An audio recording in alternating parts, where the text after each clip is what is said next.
all over the place nabaga ndahantu hose kabisa ariko bya Serie by the way wari umukinnyi ukinira nk'ikigo mu gihe cyawe ufite gwe nuvuga ngo muri primaire nakinaga ikigo kandi ibigo nagera mbikina ndi mu myaka yo hasi mu kera wasangaga ikigo abagikirira bahera muri 5e kugera 6e njye nakina ikigo nyine muri 4e muri primaire ngeze muri secondaire nabonye ikina ndi mu nk'umuwa mbere think mu mbere nakinaga ikigo nabo all the way kugera muri mu wa kane bwo nagize scholarship igahini ya football muri gahini nagiyeyo nabaza kipepe na bandori kuri abagiyeyo bari kuri yego bende twahageze bandori bagenda basohoka ariko nabo nkuko ufite bo bari bahari nabo nk'abantu babitaga bahashye so that's ngo nawe wari umuhashyi niba waragize scholarship we ntabwo ari umuhashyi wari gera natsindiye gahini ariko mageze basangire na football birakaze abahanzi bahita bayikura ahubwo ndiko jyayo abantu bazaga ku kigo batabimerita kwa ahubwo babazanaga gukina ariko bakabakuraho na Minerval bakajya bakinira ikigo gusa hanyuma waje kubireka gute CDB urebye ibintu umuntu watumye mbivamo ni umugabo wambaye ikanzu y'umweru muyoboke turamushinja kutajya mu gikombe cya Afrika ariko cyane Tom yasanze garavuga ati you stupid ntabwo bikunda ati vamo uko Tom twahuriye gahini niwe yambwira ati no you can't ibi ni bigomba gukora yes arakoze cyane urumva yuko kuri parikuru y'umupira umuntu ari mu bugeni Tom ko Tom yarambwiye ngo nta mufutbalere kugeza imyaka 45 cyangwa 90 gikina ngo ariko umuntu abakiririmba iyo 20 yonyine yatumye tujya mu gikombe cya Afrika Tom Close bwo nawe tujyanye beef Tom Close bwashyizemo beef umukunzi ukomeye cyane wa Manchester United Tom abakubwira ko Manchester United izatwara igikombe igihe cyose hanyuma ubwo Ben ari kuri ruhande Samir ubwo yatumye n'undi twinjira mu gice cya sport mbere ko tuza kujya ku cya The Ben uyu munsi wowe mugani wowe nyuma yo kureka gukina ariko ibyo byose umupira no urawukurikira sport azikurikira mbere na mbere wowe usibye gukora gym nkuko bigaragara buri gihe ibijyanye no na football wowe ubuhagaze he buriya rero bwa umufana ukomeye wa Manchester ukumva Tom nano abone sawa cyane numani ukomeye cyane Tom namwe influence I don't think so gusa nyine Tom mu byajyaga twasaga duhuje ibintu byose ariko numufana ukomeye wa Manchester gusa yitangiye kuzana iboro by'uburofa itajya kuri Lakers nita shift ebana muri itajya kuri Lakers najya kuri Lakers nkaba muri Lakers nawe nkibera muri Lakers Folobe nabona Manchester garutse negaba muri so muri football nkakunda na basket byata abane Lakers ni equipe Lakers sawa cyane abantu Lakers nkabona umufana ukomeye wa LeBron James muri basket hanyuma ubijyanye no mu Rwanda uhagaze he Rwanda rero magaze ku Mavubi biteye ubwo Amavubi yonyine nkunda Amavubi byatari buriya ikindi kintu uramutse ushatsemo urukundo rwimbitse usanga mfite urukundo ruri hagati ya APR Rayon Sport na Kiyovu amakipe kwa atatu uvuye ngumva ko wigenje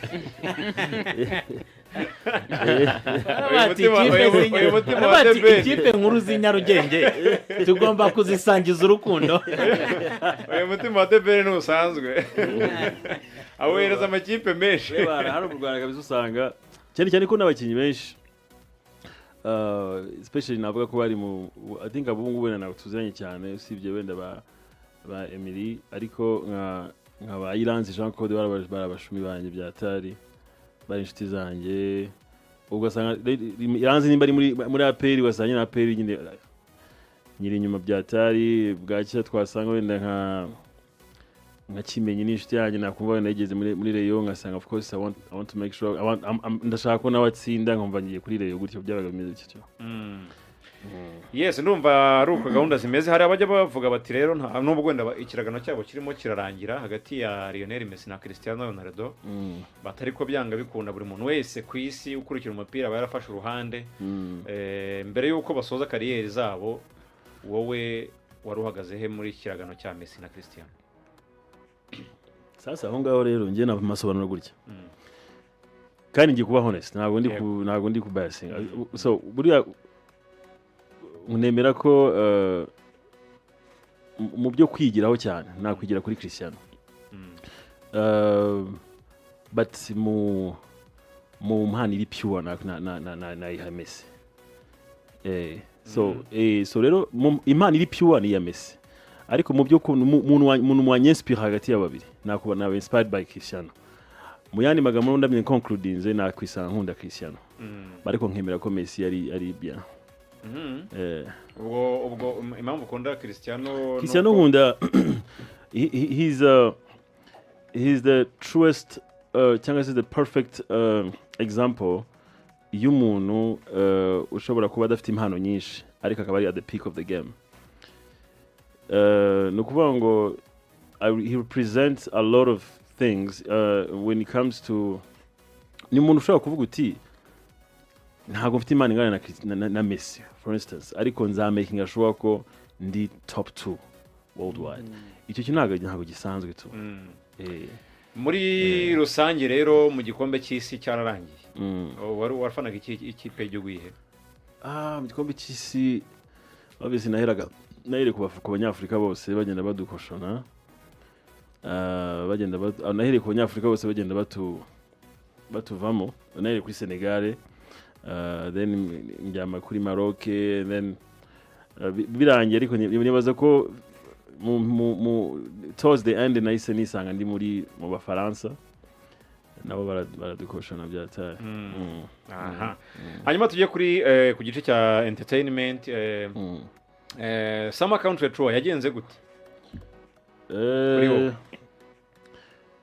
unfortunately nyine yabaye hat-trick tugeze kuri hat-trick byahise bisaba ka balance then bita biba byahise bisaba ka balance and then bigenda uko twabigenje but you know it was a good thing I think the experience nziza industry yacu yari ikeneye shout out to the whole team behind it guhera kuri Bruce bagaye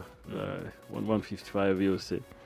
nibaza ko bakoze bazanye concept ya bien and izana umunezero mu Banyarwanda mu bice byose twagezemo by'igihugu abantu barishimaga biteye ubwo yukusiko nubwo igikombe cy'isi cyari kiri kujya mbere wabona ko Summer Country Tour yabyimbye byatari yabyimbye kurusha ikintu cyose kiri mu gihugu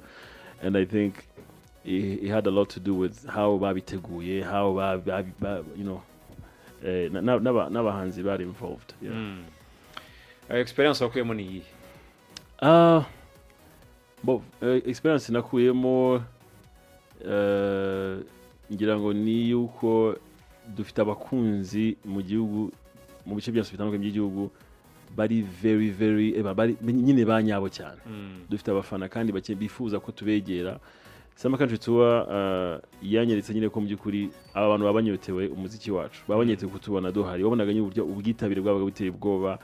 abantu babaga bari very happy ubona nyine abana you know concert yajyaga kurangira ugasanga nimba uri nko mu modoka utashye usubiye nk'i Kigali utwaye nk'ibirometero hafi nka 20 ukabona hari abantu bakigenda mu muhanda bari gutaha bavuye ahantu hangana nka 20 km away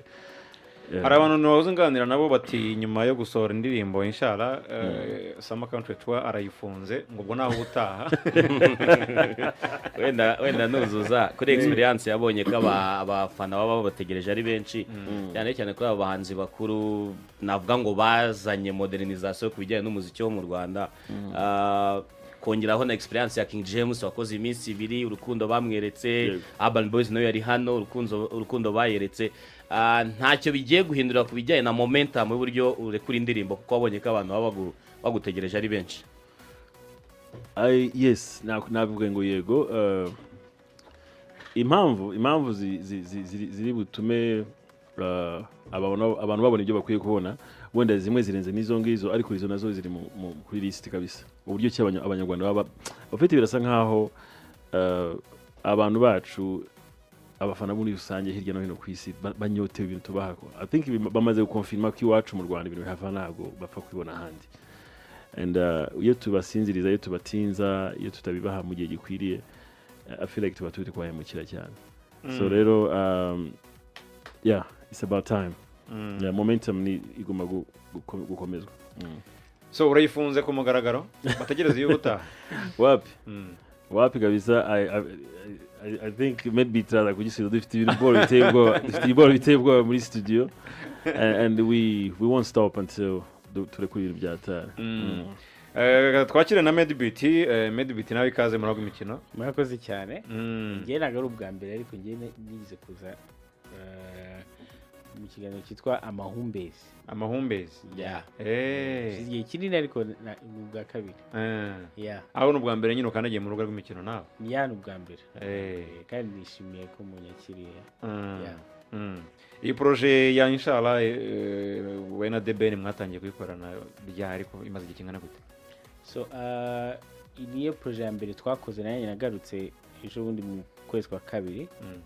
so tutaduhuza na Ben dutangira gukora ibintu bigiye bitandukanye ariko iyi niyo projet twakoze turavuga iyi ngiyi tugomba kuyiha umwanya uhagije ko ishobora kuvamo ikintu kidasanzwe kitamenyerewe so rero kandi urabona amasaha make ashize isohotse urabibona reception y'abantu ko ari indirimbo abantu bafilinga nk'ukuntu natwe twafilinze turi kuyikora so rero ni indirimbo iri special cyane Ben buri gihe duhuye dukora ibintu bidasanzwe buriya abantu ntabwo babizi ariko indirimbo ya mbere yabaye hit nakoze ni indirimbo yitwa Thank You nta muntu n'umwe wari unzi ariko Ben yaje muri studio angirira icyizere aravuga uyu muntu nubwo batamuzi ariko tugiye gukora indirimbo ya mbere mu gihugu so rero akantu kangumyemo buri gihe tugiye muri studio nabonaga ameze nk'umupasiteri ukavuga utano hari deal irimo kwe ariko afite ukuntu yizerera mu mpano z'abana batoya yaba waba utazwi ariko ubundi ushoboye so kuva icyo gihe rero hashize imyaka hafi 10 turacyajya muri studio tugakora ibintu bidasanzwe bigenza gute kugira ngo convince DBN gukora indirimbo zihuta azwiho nk'umuntu ukora indirimbo zitihuta cyane wera kuri Thank You mwakoranye ni inshallah indirimbo zihuta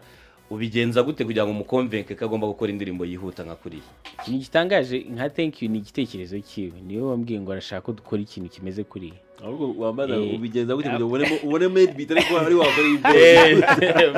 ariko urumva nyine bitewe n'izindi ndirimbo ngenda nkora abantu bashaka kugira ngo nigiye wamubwiye ngo dukore ariko ahubwo akoze indirimbo zihuta cyane abantu bashobora kubona indi sura ye batazi nuko we ari uhitamo kugenda vanga ariko indirimbo zihuta ni one of his strongest weapons yeah DBN kugira ngo dukubitemo kantu ka shamura se ntiwadukubita nka chorus live inshallah kantu katoya cyane inshallah ritangira gute ubu ntabwo wakayifashe nawe gita inshallah nzakwambika impeta inshallah I believe you the one nakizabihindura ningira umugisha inshallah leveleme zapeleme ndumva ngira ngo abashaka indirimbo ya inshallah ya DBN yamaze kugera hanze bashobora kujya kuri YouTube ni DBN yes Ben ikibazo nibajije kuri iyi ndirimbo ngira ngo ejo bundi narindi no muri Kigali natubwira yuko igomba gusohoka turi muri Genesis Comedy igitekerezo cy'indirimbo cyubakiye kuki inspiration yaturutse kuki kugira ngo iyi ndirimbo uyisohore indirimbo ifite kuntu ifite inspiration zigiye zitandukanye bageremo mikoro gatoya indirimbo ifite ukuntu ifite inspiration zigiye zitandukanye aho kugira ngo mvuge ikibitera reka musabe imbabazi ubundi reka mwereke buri mugabo urusaba imbabazi Diego bisa mubabare kabisa yewe usabye imbabazi abakunzi bawe ku mugabo ntabwo bizongera I promise you ibi bintu ntabwo bizongera because you know nikane no kwisobanura yewe mubabare oya wikwisobanura umuntu asabye imbabazi nta kinarenzaho yewe kabisa eba nanjye kukirenza ariko bavuze ko nta kundi oya ntabwo wakirenza yasabye imbabazi yasabye imbabazi hanyuma ati nimwe murekure mutamubajije akunda gukora siporo guterura ibyuma gukora gym ariko se ubundi The Ben ni muntu ki akunda kurya iki Pamela iyo avuye muri gym Pamela amugaburira iki agakoma ka soya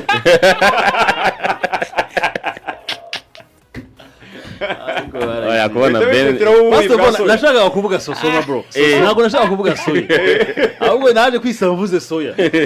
so I meant to say sosoma agakoma ka sosoma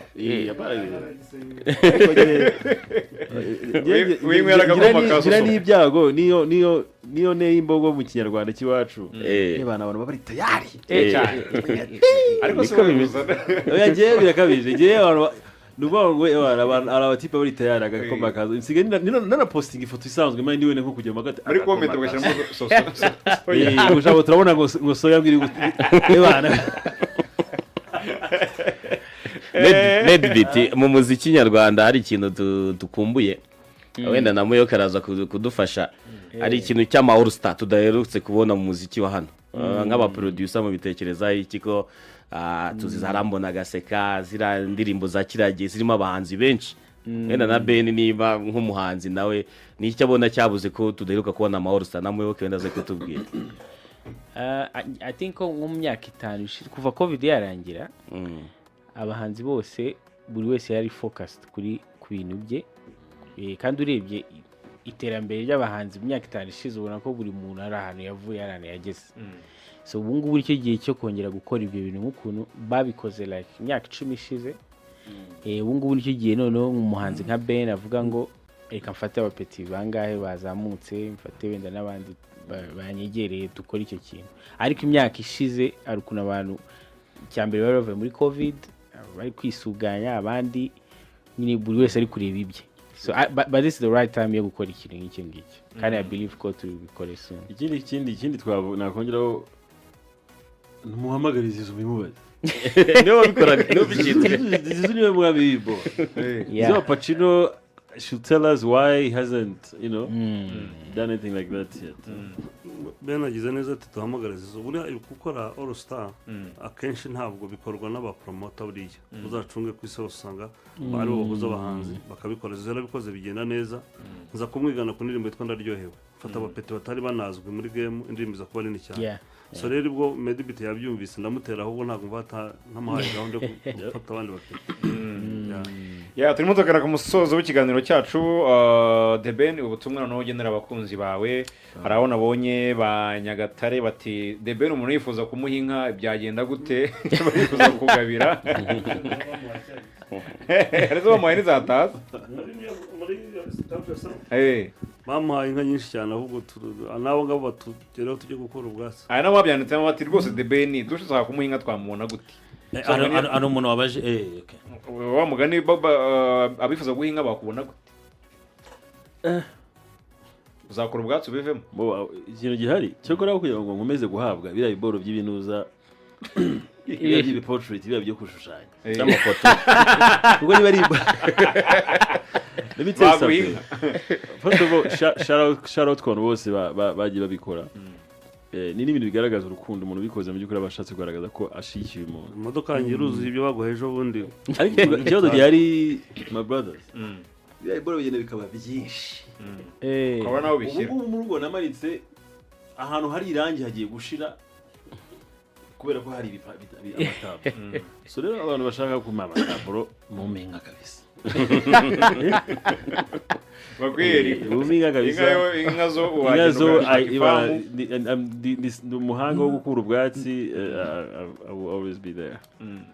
Ben hari umuntu wanditse ubutumwa agaruka kuri hip hop ya kera ni nako ubwo yubakira kuri impano za Tough Gang. Ben ni inshuti y'abaraperi wari inshuti y'abaraperi n'ubu bari avuga ngo ubona itari migenda hip hop ariko ngereka shushanya ikibazo gutya ko nari bukikubaza twari tuza abaraperi n'abakavuyo bajyari ndibuka indirimbo itonde ijambo nyamukuru Green P mukorana indirimbo zigiye zitandukanye Tough Gangs ba Bulldog wabonaga na hip hop ari ukuntu izamuka ariko uri umwe mu bantu bari hafi yabo unabafasha mu gusunika nyine izamuka ryayo iyo urebye hip hop umuntu abaza ati ubona itari kugenda ikendera urebye icyo gihe niyo ubu ngubu ndavuze mvuze kuri gukenderana abambeshyi kuko abantu dufite aba hip hop artists beza byatari nanone kuko ntabwo twavuga ko nta rungu dufite ry'umuziki mwiza wa hip hop ko dufite ba Ishkeven,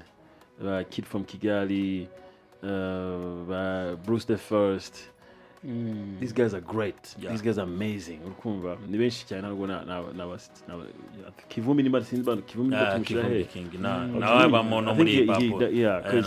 he's amazing. Kivumbi is up there. So urumva nibaza ko nta rungu dufite rya hip hop gusa aho difference yari muri barabagabo nita ko ari abantu badanje nuko the vibe bari bafite cyangwa se uburyo hip hop bari bafite bayitaga old school hip hop batumaga tutabura hip hop imwe old school kuko hip hop yabitandukanye niba Ishkeven gukora hip hop n'ukuntu yakera ngo yitwaga ngo ngo ni hip hop indi ni rap aratwiyoboke nayo sinze kuba ngo uyu mugabo rero bicaye imbere witwa The Ben muri buka mwese ndabona mushaka mwarimu hari witwa inshuti z'ikirere twabagamo hakaba na Riderman ba NPC tabwanga yaratwatatse barafita sirenge bango njyana y'umujinya ariko Ben yaradukwepaga abantu bose ngasanga recordings nabo yabaga twaba turanga amaze kuva muri studio gukoriye nkasanga yakoze na Bulldog kwanza nshimire Bulldog ndetse n'indirimbo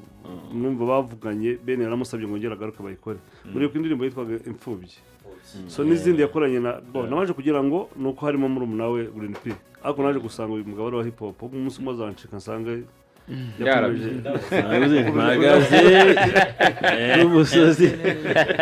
honestly nibaza ko hip hop irahari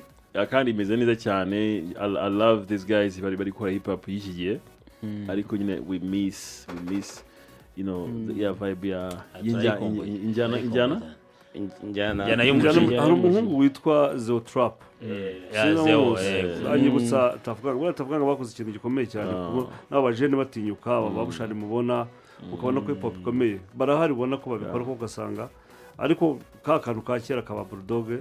bongera bakamisinga rwose cyane wenda tukiri kuri hip hop gatoya mutangira umuziki Ben akunda kugaruka kuntu Mama Pasteur amubwira ati ibyo bintu ugiyemo bimeze bite muri bato ya Green we yaje kujya muri rap gute kumuga yaradutunguye Green ofete Green aratungurana yabaje twihishamo ubwo Green ari indirimbo ya gospel yabaje gusohora yakoranye n'umujene witoga Olivier wasengera kuri Zion Temple. Niba Imana iri mu ruhande rwacu mubisha wacu ninde. I think indirimbo yaciye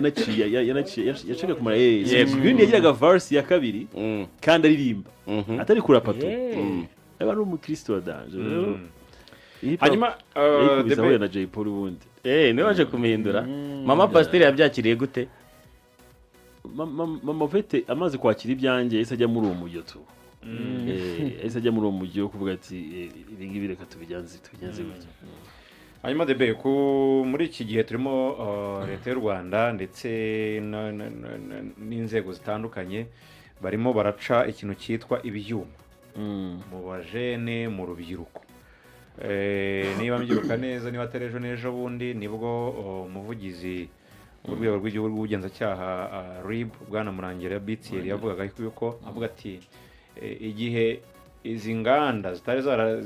zari zigikora twabonye abastari baba brand ambassadors bazamamaza none n'ubu ngubu turimo turabica uko twasanze zitujuje ubuziranenge ku isoko bati nibagaruke bongere badufashe babere brand ambassador igihugu n'ubwabo babe brand ambassador ku bwabo duhashye ibi byuma bimaze urubyiruko bimaze abajene kandi ari rwo Rwanda rw'ejo. Iyi dosiye wowe nka The Ben uri umuhanzi munini mu gihugu uyivugaho iki muri rusange? Muri rusange I think bigarutse ejo bundi kuri agency muri rusange nuko igihe cyose ngewe ku giti cyanjye igihe cyose abayobozi bacu badressinze ikibazo badressinze mata runaka igomba guhagarara cyangwa se tugomba kugira umurongo tugenderaho. Ntago ndi mu bantu bazuyaza I just I just follow kuko nibaza ko icyubahiro mbagomba no kuba n'ubushishozi baba bakoze nibaza ko nta kintu kibi batuzanira gusa nanone naje gukora